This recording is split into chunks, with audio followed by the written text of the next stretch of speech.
Say hi. I'm Bob Ost. Welcome to Theater Resources Unlimited to our community gathering. This is Friday, November 1st. Happy November, everybody. Um, we're going to have an election in 5 days. Yeah. Try not to scream. Here we go. Deep breath. Everybody out there in YouTube land, if you're finding us, we're a not-for-profit theater organization. We're really interested in helping people understand and navigate the business of theater. Um, I myself am an artist, I'm a writer, but I've discovered that business is also a very important thing in one's career. So we train people in that. We have these conversations now every Friday at 5 o'clock, 5:30, in this Zoom room, this Zoom community gathering, which we started doing in 2020 because there was a shutdown and I didn't know what else to do. And then in an effort to not go crazy and in an effort to keep others sane, we opened up the Zoom room and we started having these. So out there, if you're interested in theater and if you're interested in being part of the community, why don't you send me an email at trunltd at AOL.com, and I'll add you to our list and we'll invite you every week to join us. Today we're doing something that's a little different. For those of you watching us on YouTube or in the podcast, we're going to have an open conversation with the room, and I've got three smart producers and friends of mine that are going to be with us today. Jane Dubin, I'm going to actually highlight them as I say their names. I think that'll be dramatic. Um, Jane Dubin,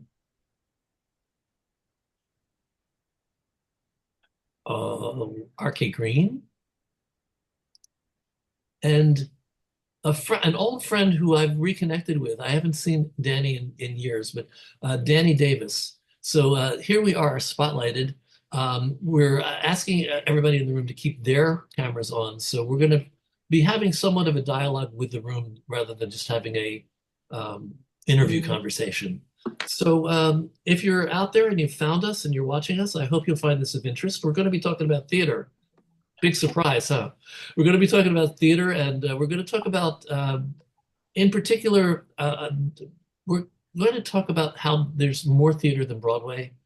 That's one of the key things we want to talk about, the fact that not all of you out there who have dreams of being successful need to assume that Broadway has to be a part of that. There are many other ways of being successful in this business. I'm going to actually well, I can't change my position. I'm going to be dominating the upper corner of this um, presentation. But let me introduce you. I'm going to start with Dani because Dani hasn't been with us in a long time. Dani, I know you through Randall Reggett, who was a dear friend of ours. And Dani, with you, I guess you were a producer on Little Women when I first met you. Mhm. And look at you now, all grown up. Um, Yeah.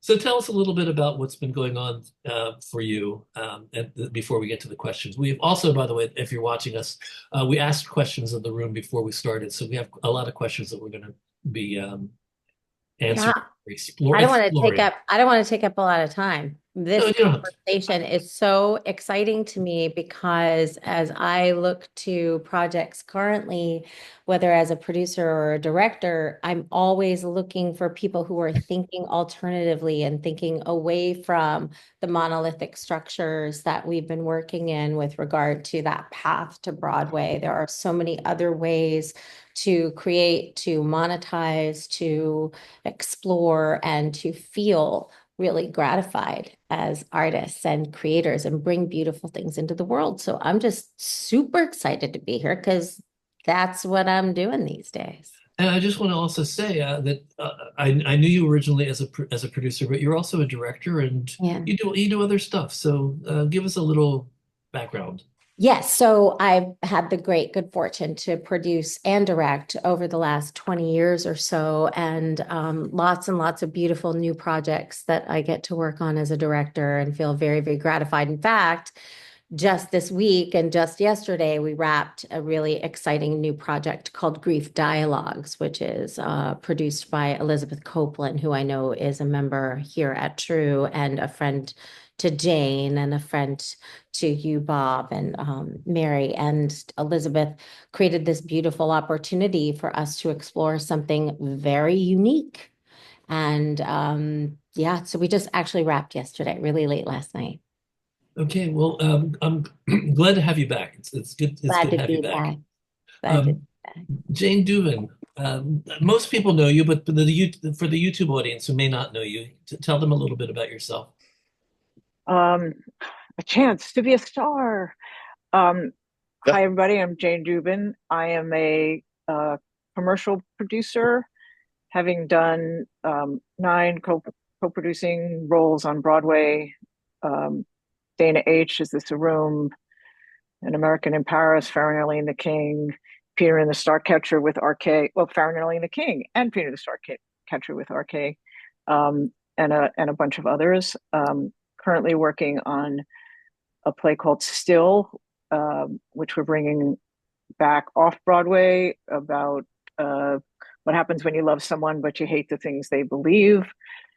It's a two-hander. And I'm also a nonprofit theater person as chair of the board of Houses on the Moon Theater Company. And we do most of our work not in a traditional theater.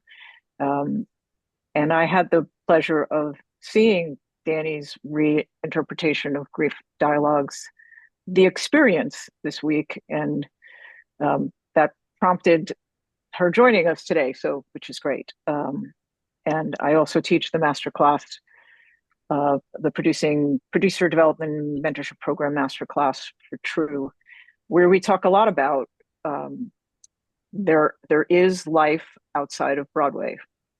So hence the discussion here. Absolutely. And RK, say hi to everybody. RK, I'm not sure whether I know you or Jane longer. I think it might be you. I think I know you the longest. It would have been around 2000. Yeah. We sent you to the Commercial Theater Institute, didn't we? You did. I got a scholarship to the Commercial Theater Institute and have been paying my dues ever since. Yes. Thank you so much. And you're a producer who works not for profit. I mean, off Broadway and Broadway, and you also are involved in the development of new works. Yes. So my company is the Storyline Project, and we've done a number of Broadway shows. With the Directors Company, I've worked on a number of off-Broadway shows as well. So some of our shows have gone on to tour on that way. So there's a commercial element. And I use the Directors Company as a developmental arm that's nonprofit. In fact, that's where Beau the Musical came out of originally. And that's when I optioned it and am working to move it forward. And the last thing we're working on now is Fifth Avenue, which with Susan Crawford and Dan Seidman. We're going to have an industry reading on the 18th. And so we'll make sure everybody has the information on that. But that had a interesting developmental process as well that I think that we'll be able to talk about a bit. Absolutely. And I also, you have done a new, because of COVID and because we were thrust into shutdown, I think we've all had a new appreciation of using Zoom or virtual as yet another tool for the developmental process. So we can talk Audio. about that as what? And audio. And audio. That's right. Jane has basically been using a podcast developmental path. Audio. We call that an audio play. Okay, musical. Audio musical. Do we want to start? Do you remember any of the questions that were asked at the beginning? And Yeah. Owen can remind us. But anything that you wanted to jump in with? Owen, why don't you prompt us? Yeah, sure. First question's from Seth. He has a question, and Seth, feel free to jump in if I'm misrepresenting what you were asking, but how problematic is it to go forward with a one or two character musical? That's correct. So that's a couple questions, I think, because one of the things that I think we can all talk about a little bit is the market for one person shows, and then I think it's less usual, but I know a number of one-person musicals. I know a number of them, and including one that was written by Skip Kennan, A Herringbone, which is a success story from way back when. Um, so what do we want? Jane, you've had experience with one-person shows. Yeah, sure. I've done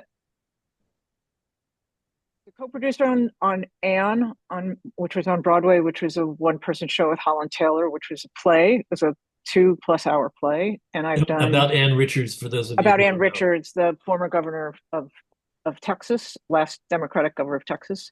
I've done one-person shows. I, I guess the I just did a show this week, which is in the out of box category of a one-person show. But for me, the trick about one-person shows is that they be some sort of multimedia kinds of presentation. And I don't mean fancy video or tech stuff, but that when you deliver a one-person show, it's not just one person standing up talking to the audience, because the audience can't listen that way for an hour. They have to. So if it's a musical, you know, if you're talking and then you're singing and then you're talking and then you're singing, that fits the criteria for me. And I think the question is not, can you do a 1 or 2 person musical? Is that if it's good, they will come. And if your story is compelling and your actors are have wonderful voices and the music is good, then why can't you do a 2 person musical? It just depends on where you're doing it. I would say the corollary to that is the licensing companies. In my conversations with one of them, talking about what kind of shows they're looking for to license, are looking for shows that are easily producible, which means fewer characters, fewer sets. You know, if you can sneak in a small musical, that's fantastic, because most musicals aren't small. So I wouldn't say, oh my God, don't do a small musical. I would just say, if you're doing a small musical, make sure that it's compelling, the same way that I would say if you're doing a large musical. Um, in general, I think original musicals are much more difficult to do than musicals that are derivative of other underlying properties, which is why everybody does musicals based on underlying properties, films or something. I'm I like original musicals, but they're just harder to do, and you should know that. So if And you're developing it, yeah. it's also hard to fit a two character musical on a Broadway stage, but it's been done. Just for historical perspective, one of the most successful two character musicals was I Do, which was a musical version of the Four Poster. That also had the advantage of having Robert Preston and Mary Martin. Yeah. Those of you who out there who don't know who they are, shame on you. But that was a success. That was a successful two character musical. More recently. The Date of a Lifetime, I think, it was a two character, and that had a struggle. The couple that I can think of had struggles on a Broadway stage, and I'm just not sure that you have to be very clever, very smart, probably as a producer more than a writer, to create a two character musical that works well on a big Broadway stage. We also have the last 5 years, Jason Robert Brown's piece, and there's other things that have been done that are two character musicals. Jeffrey just wrote, he saw Maybe Happy Ending. Yeah. Murder for Two, another one. So there, I Well, mean, it's been It's done. I done. just think, Yeah. yeah, Gutenberg. I think I would add to See, that. Gutenberg didn't work on Broadway. It worked Right. off Broadway. Yeah. Right, off. I think I would add that it's the idea of creating a Daddy Long Legs Paul's show. There you go. The idea of creating something small, it still requires all the effort of creating something big. And it still needs the presence, unfortunately or fortunately, to be licensed, to be able to travel to the smaller regionals and community theaters out there that oftentimes organizations like MTI and Broadway licensing are not comfortable taking a title that is not at all known. So there is some pathway. It does sort of still have to run through a pathway on its way to licensing, and it doesn't necessarily have to be Broadway, but it's definitely got to have some professional outing before it's licensed. That's Um, Okay, Jane, I know you produced a two-character play. Have you done any solos? No, uh, not a musical. Plays, yes, but not a musical. But I just will just reinforce that, many theaters now, small, regional, etc., are looking for more economical things to do in their season. So there's an opportunity, to move something forward on a small scale. Yeah, I think what RK is saying is right. I mean, combining those last two comments, that you can't just go to a licensing company and say, "Here, I have this brand new musical. It's never been produced before." That's right. not what licensing is about. But there are a ton of, this is where you the writer have to do the work. Is that there are a ton of regional theaters, um, local local theaters, big ones, small ones, some of the big theaters that have smaller stages, and they have to produce seasons. So if you find the theaters that do new work, or colleges, or something where you can develop your piece, and then do build up, if you get a whole bunch of productions of a show, you can go to a licensing company and Yeah. say, "Hey, we haven't So- been in New York, but we've done 15 productions of this, and I'm getting 5 calls a week about it," and then the licensing companies will be interested. So Seth wants well, to. Seth, Jane and Bob, if I can just follow up, please, for a second. Jane, you did mention the importance of going multimedia with, say, a one-character show. So all I can really think of, in addition to the live performer, is video. Am I missing other things? What would be Well, involved? there can be a soundscape. There could be. yeah, I mean, multimedia may be the wrong way to describe it, but different ways of presenting material within the same if solo shows tend to be an hour 15 minutes, something like that, they tend to be shorter. But if you just stand on the stage and talk to the audience, you're going to lose your audience pretty quickly. So Right. if you talk and then sing and maybe show, I can describe for you the show that I did this week when we get to that point. That's different, but you can have a video, you can have a song and sing, or you can do a little, soft shoe, or you And you can have some sort of, there's always the telephone messages. Hey, yeah. I guess I I'm mean, gonna be a there's a, choreographer now. I'll have to be a yeah, choreographer. Yeah. even when comedians are on stage, do things Hmm. to break the spell. Like, I'll never forget watching Elaine Stritch on stage, and she had a stool and she had a glass of water. That was kind of it. And sometimes she would pick up the stool and she just walked to the other side of the stage. She'd sit down and she sang sometimes and she talked sometimes. I mean, this goes way back. There was a Broadway season of 9 solo shows, and I was producing a solo show. So we went to see all of them to see what they did. And the successful ones break your patterns so that you can pay attention. Mhm. I Okay. think Marilyn, Okay. I think Marilyn, if you whoever's not muted, if you mute, it will prevent that feedback. Does that answer your question, Seth? Yes, it does. That gives me some good ideas. Thank you Yeah, very much. So projections, we're gonna move yeah, along. projections work, and you can interact with your projections too. So Yeah, lots very, of very good. I appreciate We that. have Very more questions. Next, Owen, what's the next question? Sure, this one's from Maureen. In the wake of post-COVID, or we're still wherever we are now, what are the chances of getting a big musical produced at a semi-big metropolitan theater? I'll take that on. Okay. you really have to work up to that. So uh, the history of Beau is one interrupted by COVID, but it's a 6-year process. And readings, out of town tryout, debut album, and then a film while COVID was down. And we're still trying to get it placed to the theater we want on Broadway. And that's been I want to place this 3-year I want to practice. place what you're saying into a context. One of the things that we want to describe, we want to talk about today, are unusual ways of new or alternative ways of developing works, and that indeed was you were one of the people that really embraced a new tool.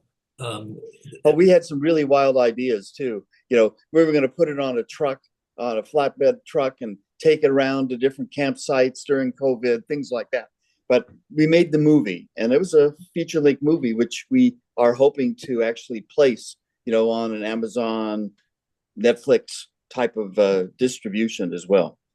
So the And it question got I great would ask reviews. you, Went into a variety of of film festivals, and that was a great way to get reviews and build an audience, even for the stage piece itself. so it is having some momentum. It has pushed the stage piece into a the possibility of a production. Oh yeah, Okay. yeah. Well, no, you know, and we're also looking at other regional opportunities, but the focus is to get it onto Broadway. And the film that you made has become a selling tool, would you say? How would you describe it? Sure, it is absolutely a selling tool. We are very protective of getting the whole film out until we can get a deal with the distribution companies. But we have, you know, a short piece of it, you know, a trailer that is going out, and that has been very useful. So I have a business question for you, since we're a producers organization.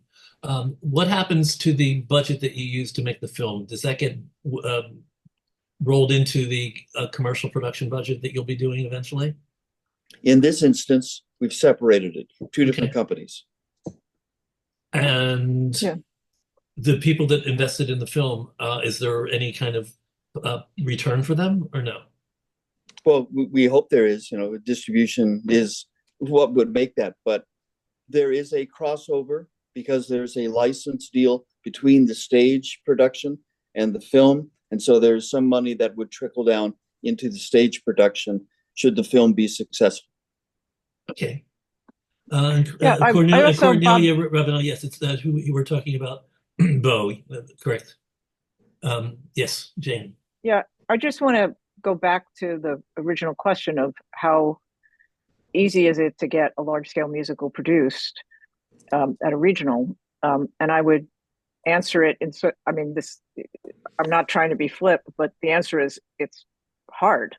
You know, if whether it's a large musical or a small musical, or a large play or a small play, if it's original work and you have no connection to the theater, you have to find a connection to the theater, or you have to find the theater that has a connection to your piece. So you have to really understand what the, and apologize in advance for using this word, but your unique selling proposition. Yeah. But you have to find the Okay. thing that is important to the audience of the theater that you're going to, that's going to connect with your work, that's new work, so that the theater can be assured that they're going to be able to sell tickets to your show. So it's really just about knowing your work, meeting as many people as you can, talking about it to as many people as you can, and ultimately, if it's a large musical in this era of constricted budgets, you're going to need to bring some money with you to allow the theater to be able to produce the work. Well, I know that's not a really encouraging statement, but well, Maureen, that's is there any follow-up question before we move to the next question? Yeah, and it just went out of my head, but I want to thank both of you for your, great information. And yeah, if film festivals will help you get credibility with a producing theater. Oh, anything that you can do, to having really good demos of your music, having a great sizzle reel of your show, which is easier to do for a musical than a play. There was a question about that. If you have a film of it and you're presenting it in festivals and you're winning awards, yes, of course, it means somebody is saying, check, this is good. Uh-huh. Any kind of affirmation from so-called experts, attaching a, a director with credits, attaching a producer with credits, attaching anybody to the show that has some sort of awareness that's going to make the theater go, oh, okay, we can promote this. Now, it's a And of following. course, it has to be good. Yeah, And I just it want could to be a say following, but it could be, the story itself. Maybe it's historical. And I know there was a question about having historical, but that's something that, people can latch on to market. Then you can market your project to theaters, et cetera, as well. And I want to respond to Marilyn Anderson. Yes, it's true of plays Okay. as well as musicals. Basically, Right. almost anything that you would say about developing a musical could be applied to a play and vice versa. This is Right. the business. This is basically it's the business of live theater, and live theater comes in many forms. We want to go Yeah. to the I next mean, question, though. We want to go to just the wanted to question. say something. Yeah, yeah. The fact that if you look at who is on this call, how many of you identify as producers? What are there, There's only 3 or 4 of us, Yeah, it's only it's only a couple. right? Most are writers. So the point there is that think of that as the world out there is that, like, there is a lot more product than there is capability of producing it at any one time. So you have to figure out how to distinguish yourself from all the other people who are hounding every producer and every theater to make stuff happen for yourself. That's right. Okay. Just know Next. that one more thing, each of those distinct efforts of development take an incredible amount of effort and resources and patience. So film festivals are their own animal. Applying to film festivals and getting into film festivals is its own adventure. Striving to present your play at various regionals around the country can take 2 to 3, these things can take 2 years, 3 years, 4 years. All of these efforts take an awful lot of attention and care, each on their own, to create that culminative, sort of arrival, if you will. Cornelia, did you have something to add to this conversation, or is it your Yeah, question? I do. I am a producer, but I'm also a creator, and I have a movie musical right now that has had productions in the past, and I have some questions about that. Could you give an overview or a summary of the decision process leading up to making a movie out of it, rather than pursuing stage only? What was the budget, and how did that compare to the projected budget for a live production? Do you want me to take that on first? Yeah, take it on. For Yeah. Beau? Sure. The trigger was COVID and the pandemic. Theaters were closed. We had a cast that hadn't worked in a year. We had a great property, we felt, and we had the opportunity to raise money and put it into a studio, build a complete set, rehearse for 3 to 4 weeks, and just not only to get the actors back in shape, but also to figure out how we're going to adapt this theatrical piece into a film. So it became a kind of a hybrid type of thing. And so that was completed. The budget was at the high end of the SAG independent budgets. But it was just under the threshold that was going to take it up to somewhere that it had a lot more requirements for it. Different unions here. Yeah. So anyway, that was it. And then we put it into film festivals because we wanted to get it out and get reviews. We won a couple of great awards. We were showing in New York and Toronto and Chicago and Vancouver and Sedona. It wasn't, we didn't hit any of the big festivals, even though we wanted to, like Tribeca, but we did very well. And so now we have those and all those laurels behind us, and those will help feed into the theater. Now, in comparison, that film was going to be about a third of the cost of what a full Broadway production would be. It would be approximately equivalent to a major enhancement of a regional production, South Coast Rep, Gold Globe, something like that, So we didn't want to, why we separated the film from the theater project is that we didn't want to load in this huge amount of development to the cost of our running for a commercial production. I have a question for you, although I wanted to move to something else. I do want to know this. Did you use your creative staff from the show, or did you have to bring in some people with more film background in order to do this? Well, our director of choreography, Joss Rhodes, became the director, and it was his first film. But we did have to partner with a director of photography, a production manager, because that was a whole different thing. So there were extra, there were additional, when we had additional issues, costs, and protocols to follow. Okay. Yeah, Bob, I'd just chime in as an alternative to the film side is that I was involved in developing a musical called The Village of Vale, and we had been doing the traditional kinds of things. We'd had a Kansas City Rep New Works development program with presentation, and the writers had been at Goodspeed in February of 2020. And we and this is unknown writers, original property, original musical, no brand at all. And we took that and converted it, rewrote the script during COVID as an audio musical. It was a lot harder than I threw this out like it was going to be so easy. It was a complete rewrite. And we recorded the first hour of what turned into 3.5 hours of material for probably 10% of what it would have, less than that, maybe 1/30th of what it might have cost us to enhance at a regional production. We did have to bring in a lot of other types of people, audio engineers, very, very heavy on sound that you might not have done in a reading or something like that.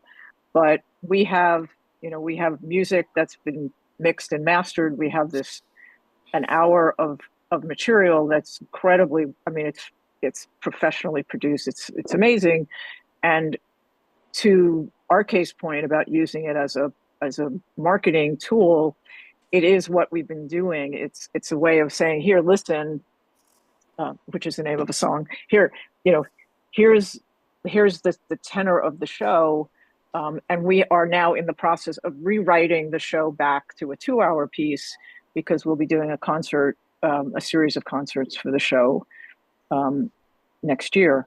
So and this was all because of COVID. So we were able to spend, it was more than doing a reading, way less than doing a workshop, an equity workshop, way less. And at the end of that workshop, we have substantial assets to demonstrate the show, the story, and all of that. Well, we have to continue along these lines now with Dani, because I want to talk about your decision when you discovered Elizabeth Copland's piece, The Grief Dialogues, your decision to do what you did, because you took it on a journey that Elizabeth wasn't expecting. Right. Yeah. And interestingly, it was only possible. I had imagined Elizabeth's series of plays, and they're not all her plays, these plays short form plays by playwrights from all over the country, centering on the topic of grief, but each of them is a different style. different story, different characters, so different from each other, and yet centering on this topic. And I imagined an immersive experience of those plays, and Elizabeth was very intrigued by that. And we set about figuring out how we might communicate that experience to audiences. And so, from a development perspective, how does one do that? You can't do a 29-hour staged reading because actors have books in hand, and that's hardly immersive when they're standing at music stands with scripts in hand. That's not immersive. That's voyeuristic. A workshop at this point felt really expensive. And because we are test driving this concept of an immersive experience. And so that felt like a big chunk to bite off at this point when we were really testing proof of concept and viability. And interestingly, Paul Gordon, who wrote Daddy Longlegs, that two-person musical that was mentioned earlier, Paul and David Goldsmith and Sean Patrick recently founded a company called the Virtual Stage Lab, which uses a SAG micro budget contract to allow people to develop new theatrical work as a SAG film. And so last night we wrapped on the film of Grief Dialogues, The Experience, and are creating a film version of the immersive experience. And we shot each play extant, as its own film. It was a 3-camera shoot, and we had all of the cameras with us in the experience. If anyone here was with us on Wednesday, they saw cameras among the crowd of humans who were there. And this has been an incredible opportunity. As a director, it was exciting because I got my actors off book. I got my actors holding props, moving through space, engaged with each other. And we were really able to test this concept with real integrity. And so it's something I am very excited about and thrilled that Paul and David and Sean found this way of helping theatrical producers to develop their work. And then you've got that film, which is, we go into the edit on Monday, and you have a beautiful film that can be submitted to festivals, that can be shared with other theaters, producers. It's a really brilliant opportunity. And so it's certainly something I would recommend people look into working with. We've been Bob, doing that before as you, well. Okay. I was going to say that I think Jane just froze. Anyway, what I was going to say is that we've been working with that since 2021. We've been filming theatrical pieces, and we've been compiling them into evenings that we call True Speak, Hear Our Voices. So, and we're still committed to that. So we're very much committed to what you're talking about, which is using film as a way of developing theatrical pieces. Yeah, and I had previously used film, creating films of projects that I'd produced commercially. 2 of those have been very successful as films over the course of their lives. And so if we can think about them as separate but together, that it's always a wonderful and symbiotic and beautiful relationship. But what's exciting, I think, about what Paul and David are doing is allowing in the early phase, early stage development, when you're just testing something out, to allow us the breadth of that experience together. And I can't say enough about it. We got a lot out of that time, and the funds were not significant. And you did 3 performances, is that correct? And we did 4 4 presentations, over the course of 2 days. And then we shot the plays Wednesday night and yesterday. So it was like it was I'm back. a commitment. Oh, let me find you. I'm back. What I was starting to say before I lost my internet connection is something that Dani said, and it's something that I said I think is worth repeating, which is at the end of the process, and Arcade for that matter, at the end of the process of the sort of initial development, we all have an asset that we can share. One of the things that we were talking about when we were frankly raising money to produce the audio, was we'd rather do it this way than if we did a workshop. At the end of the workshop, you're done. You've spent all this money. You have one, two, maybe three opportunities in a specific geographic location for people to come see the work. Whereas now people can listen. We were selling, we were doing an audio. It's like, here, listen to the audio. This is what the experience is, especially for people who aren't used to that. Like, oh, here, you can watch this play. You may not understand what an immersive grief experience is, but it's maybe not what you think, because it's just these plays, but you get to walk around, you get to experience different things, you get to talk about it, you get to step away if you need to. And in the case of Beau, you get to experience the whole show. And for theaters, and that's how we got this theater to say, oh, this would be a great concert. We want to work with you, because they could hear, because the concert is about sound of things.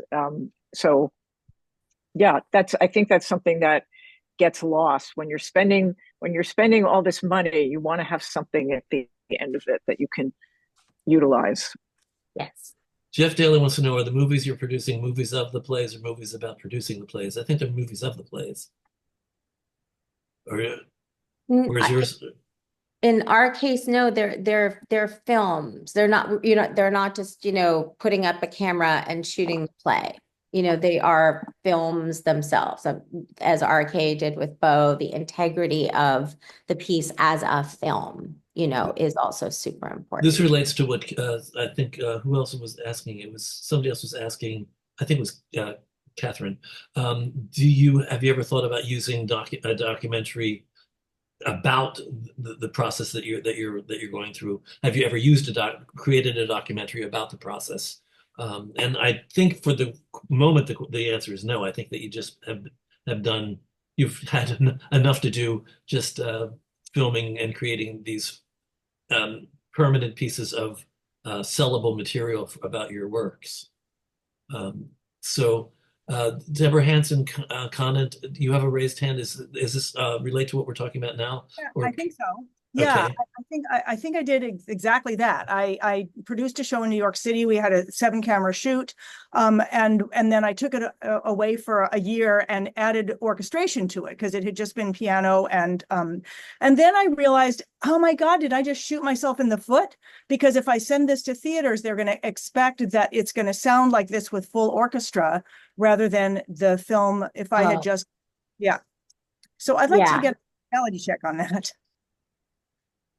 Yeah, that's an excellent point. Arcade, what did you do for Beau? What did you all decide to do? Well, we actually had did an album first. Sony Broadway distributed it. It was debuted at Joe's Pub, so we had those music assets to get out.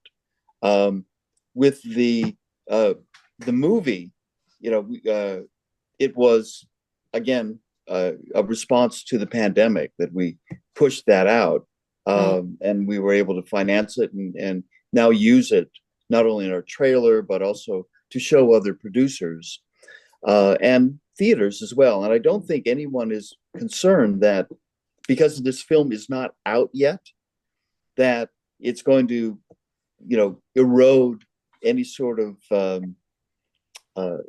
or make any expectations to what they're going to see on the play. Hear, right. So my clarifying question for you, Deborah, is, are you concerned that, a live production could not have an orchestra of 25 pieces or 30 pieces, but you may have orchestrated your film to sound like that? That's simply a conversation. That's a caveat. That's we imagine this as a 5-person chamber orchestra. If it's a live production, we imagine this. So again, you want the integrity of the thing you've created to be real, right? Not like just a gesture. The intention was it was great when it was live, but when that was just a document, it didn't have the scope. Mm-hmm. But when orchestration, and then it had the same scope, but in a different. Yeah. Okay, all right. So then It's a conversation. And you have the education and the understanding to know that a 25-piece orchestra is not viable, and Right. And I think, I think when you're dealing with, if you were dealing with an average person and they listen, like people listen to cast albums and they don't expect everyone to sound the same on stage as they sound on a cast album, or someone you go to a concert, and you're like, oh my God, they can't really sing like that.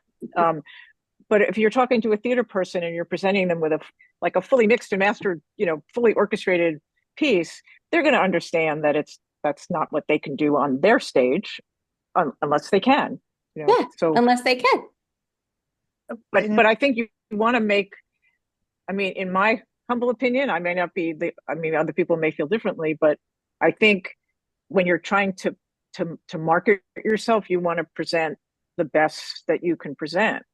Now, having said that, if you're doing a reading, and I will tell you that Bob Ost gave me this advice when I did my first musical reading.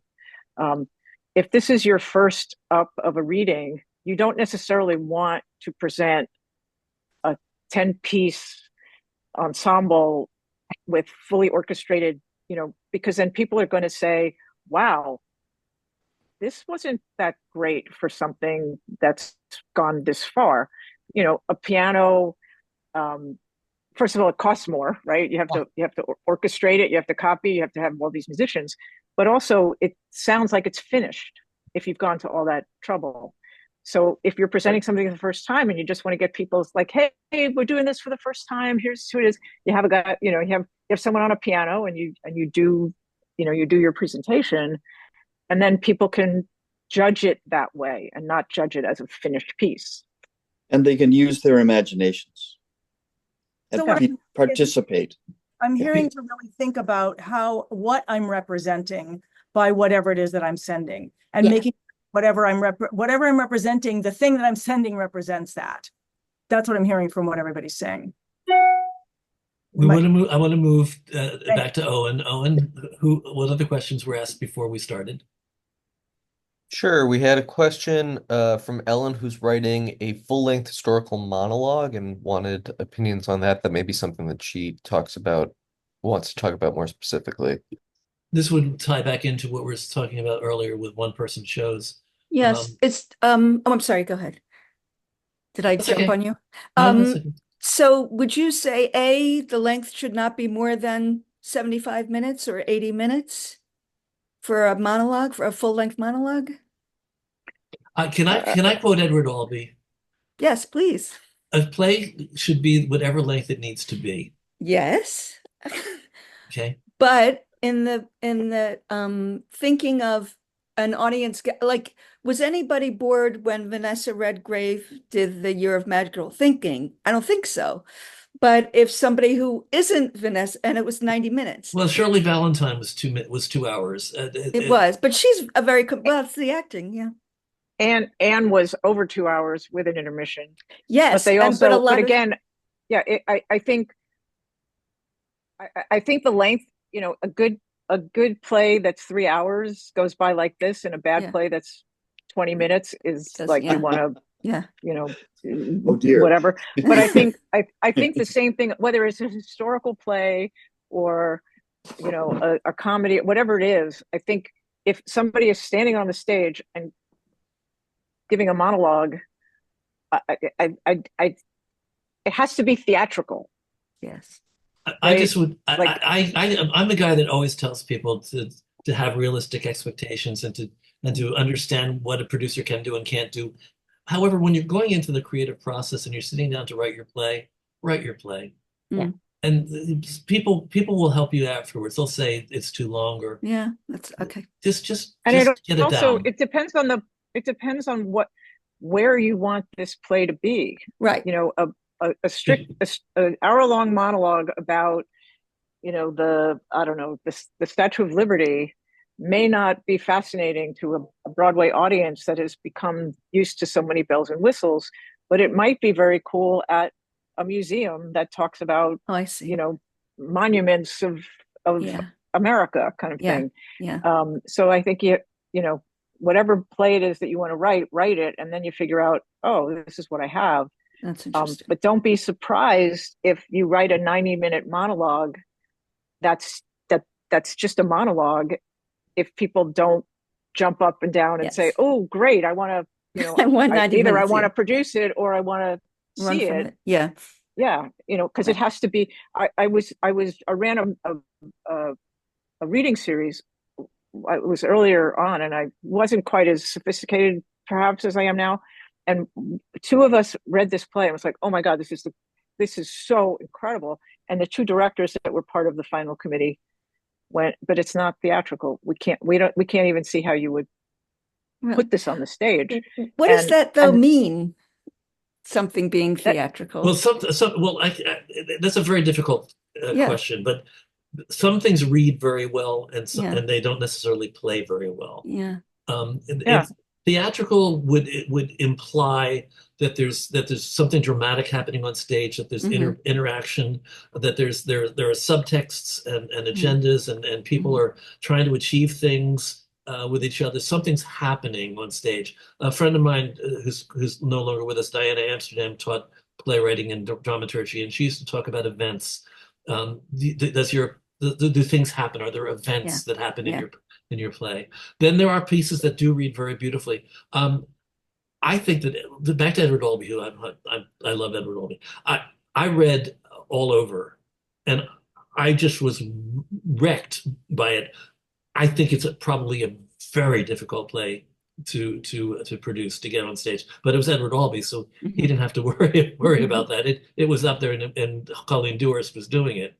But there's something about the word on a page and the word on the stage. It's very different, and we as writers have to understand those differences when we're writing. At some point, we may not need to edit ourselves as we're going along, but when we look at it later, we have to be able to say, I'm not sure that would play well. Yeah, that's interesting. Catherine would like to say something as the writer and performer of a one-person show.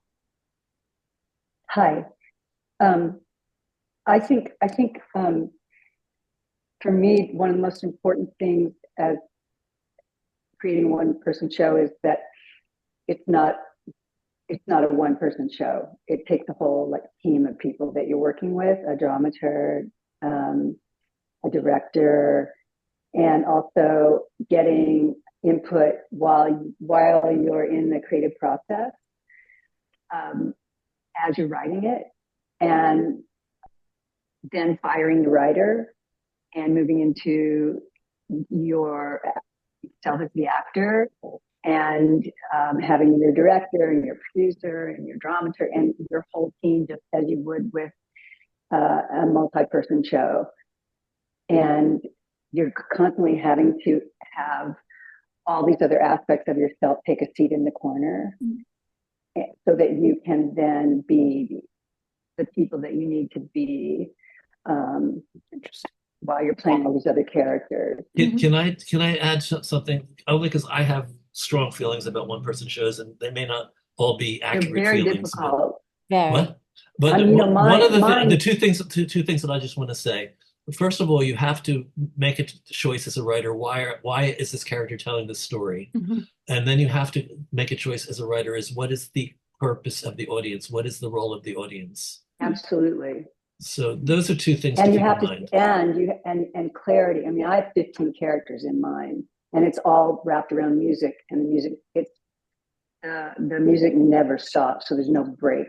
I can't miss anything. So it's all composed. So for me, it was the clarity of it. I had to listen to everyone involved, make sure that the audience could be clear, because if the audience doesn't have clarity and they get lost, a 1-hour show that's just a ride would be a disaster for the audience. So Bob, I'm so sorry to interrupt, but I have to dash away.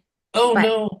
please know I am here I want to dive into conversation, here to offer whatever participate in whatever, but I'm so sorry. I was Okay. popping in for Elizabeth, and I said I could definitely do it, but had a time limit. So my apologies to everyone. And it was so nice being with Great. all of you. Well, Thank you. well, I'll tell you, if anybody asks a question that they wanted you to answer, I'll just email it to Yeah, you. yeah, and my email is in the chat as well. Okay. So thank you, thank you. Have a wonderful, wonderful weekend. Good luck, everybody, this weekend. Thanks, Bye. Dani. See you Bye. soon, I hope. So now back to the title of this meeting. It's just us. Oh, and what other questions are waiting to be Yep. answered? We've got a bunch of questions from Kip. Best day for an industry read? And Dani had something she wanted to say about that. Oh yeah. Well, I'll say Monday because that's usually a theater dark night, and you can get not only theater people to come see things, but you can get a cast and director who aren't working that night. Yeah. So much happens on Monday night. Like, there's a question of day or night, weekday or weekend. And I'll speak as someone who does not live in Manhattan. I don't. It would be very, very rare. So nobody take it personally, but I don't do weekends.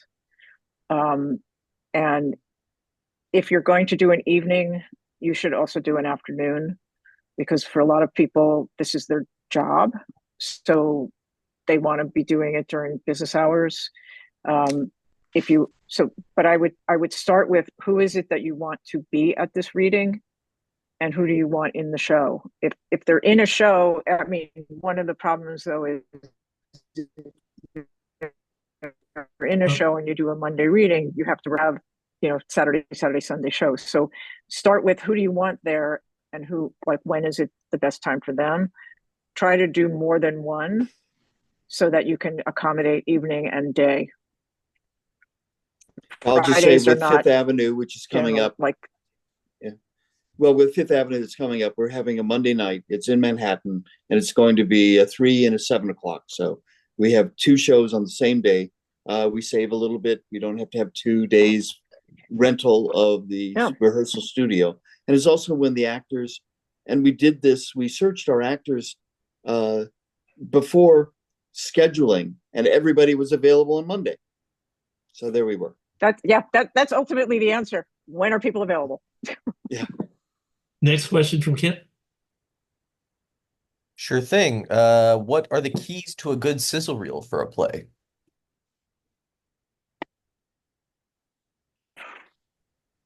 Wow. Plays are hard. The Tonys tried to do excerpts from plays, and it really didn't work. Maybe it's more. They've tried over and over again. What did work, by the way, was when they had the year that they had the playwrights talking about their plays. I was about to say that rather than do a piece from the play, if you can have the director, the writer, the actors just talking about the play. When the Concord did Still in the Spring, they made a trailer, which was I'll put it in the chat, but it was just that. It was the people talking about what the play was about, why it was important to them. Yeah, I like still photos instead of video. Does that help? I think that give you some ideas, Kip? If you're using things for social media, though, video is like 100 times better than, like, people like to watch videos. They'll spend more time with it. But it just, again, it goes back to what is the purpose of it versus, and who do you want to engage with it on what channel?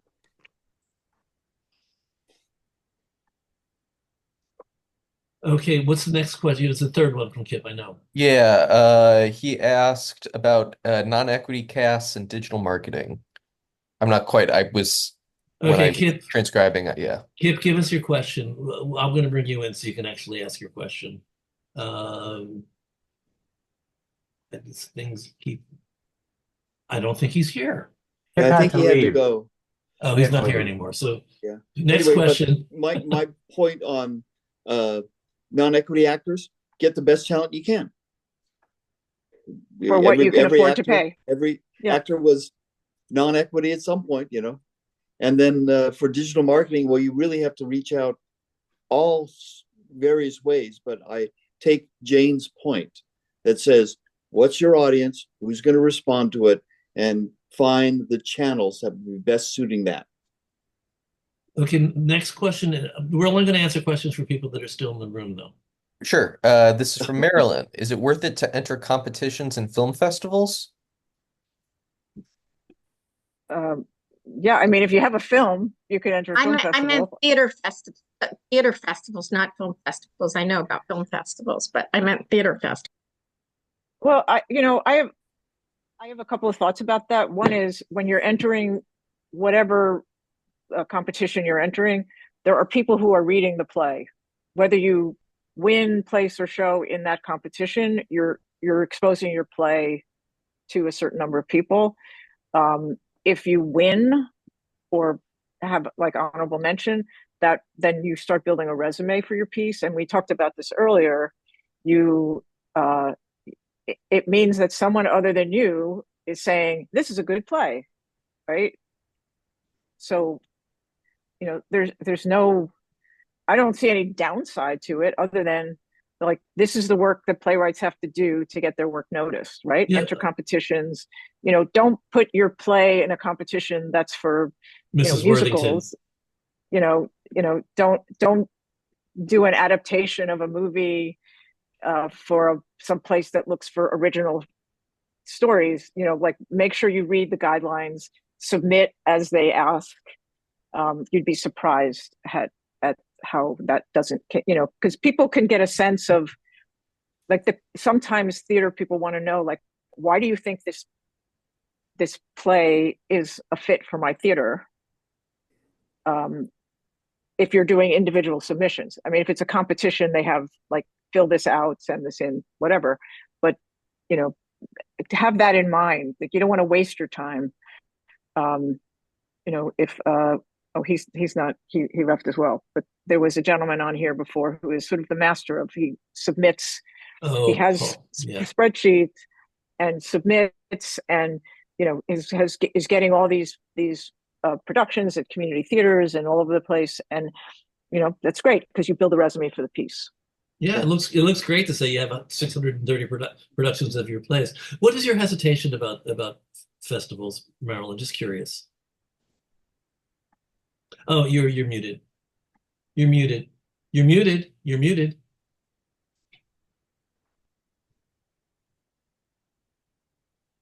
Yeah, I don't have hesitation. It's just I just started doing it, and I see there are a lot of different festivals, and I just started, so I wanted to see if there was I mean, I know with film festivals, because I'm familiar with the film world, a lot of festivals I feel don't really have cachet, and it's just they want to make money, so they have well, that's also going to be true of theater festivals. Not all of them have cachet, but let me just say to you, it doesn't hurt to apply to any of them that are free. There's a lot of controversy about people that charge. If there are opportunities, we actually charge. If you're not a member of TRU, we charge for you to submit to our series. You have to judge it based on what you know about the company. You have to judge the opportunity individually. Is this worth $25 for me to submit to? And the answer will not always be yes. I mean, sometimes it'll be no, sometimes it'll be yes. But you have to do your research. If I drop off, I'm coming back on. I'm just having a little problems right now. So carry on. I'll be back. I feel like this is 10 Little Indians. Yeah, there she goes. And now it's just us. Yeah. And my other. Go. It's fine. I was going to say my other question was, now that I'm getting proactive in submitting my play, do you have any tips in terms of, and I think you mentioned some before about what makes your play unique or work for a specific theater, but what is the best way to go about finding the theaters that are right for you? And are places like that, someone mentioned, I think it's NPX, where people put their plays up as that. That's National New Play Network, and basically that doesn't there's a $5 a year or $10 a year subscription. It's worth being part of. It's a good network. Um, there are people that have had their plays requested because somebody saw them on NNPX, on the National Play Network.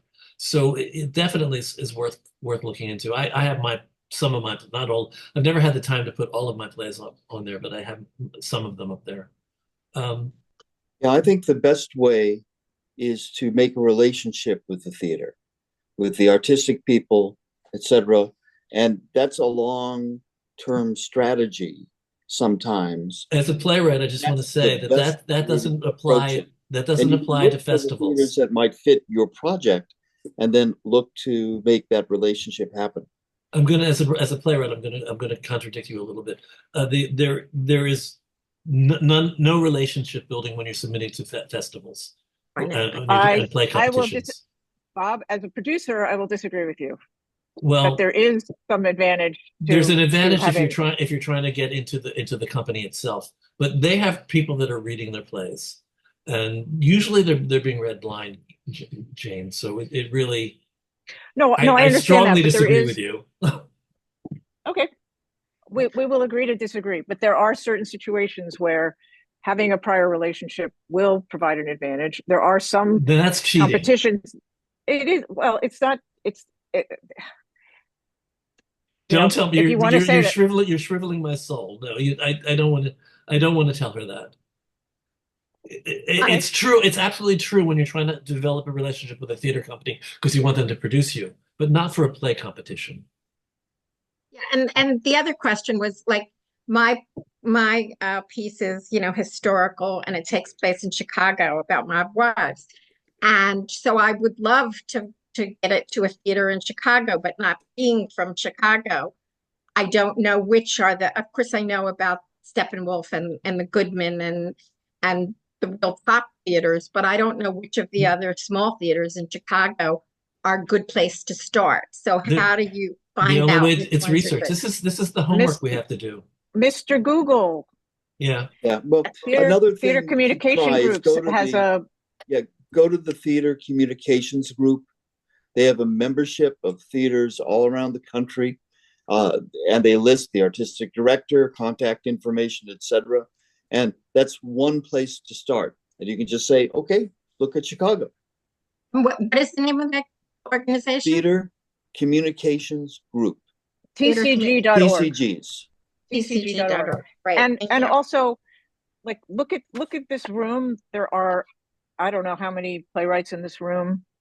30. You ask people, like, anyone know theaters? Like, that is, there's the objective lists and Google places and American Theater Magazine, that in the back of the magazine they have all the listing of what's playing at what theater, and so you can go on the website of the theaters. I mean, this is just doing the hardcore research, but it doesn't replace knowing people, and that's how you're going to get, if there's a play that was done, someone had a play done someplace, ask that person, how did they get there? Ask that person, would they, did they have a relationship? Would they hand their play in? It might go to the, further up the line. It's who you know. Thank you. Yep, that's what I figured. I mean, I looked at the Dramatists Guild shows different theaters, and I picked the category Chicago, and a bunch of theaters come up. But yeah, and by the way, who is not an elitist type of thing.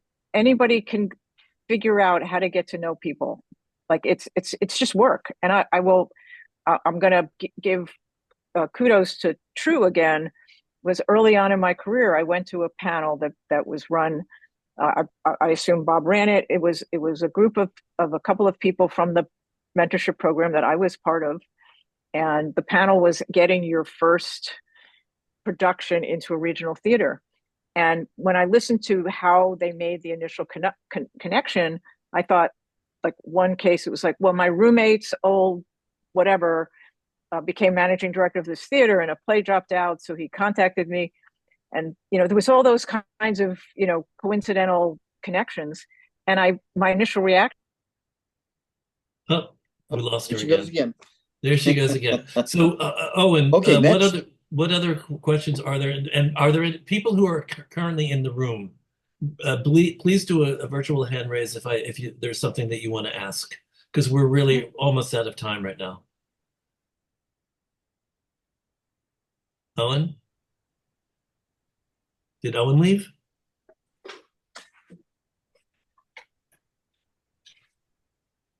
Okay, I don't have Owen anymore. Yeah. All right. So of the ones that I wrote down, what were the theaters to approach was the last one that I heard. And I don't know questions that came in through. But we could take a look at the chat. I'm just going to wind up right now for the YouTube, and then we're going to come back to questions. We will come back to your question, Paul. I promise. I'm just going to go into YouTube and just thank everybody out there who's stumbled upon us somehow or other. You found us. If you want to be part of these kinds of conversations, please just email me at trunltd@aol.com, trunltd@aol.com. We'll invite you every week. We have a lot of interesting guests. Tony Award-winning set designer Beowulf Borwood is coming next week. He's going to be talking about having a career as a designer in theater. 2 weeks, I've got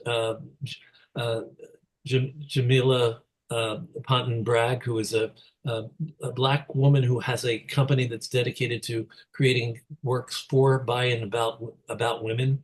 It's a very interesting lady. And I've got some politicians coming in December. Every week we'll do something different and something hopefully that'll be of interest. So that's it. If you want to support us, go to trudonate.com, trudonate.com. That's trudonate.com. Give us a little support if you can, and that'll help keep us going and help us move into the future with money so that we can afford to do things. That's it. I'm going to thank you again for being here, and thank you to everybody in the room.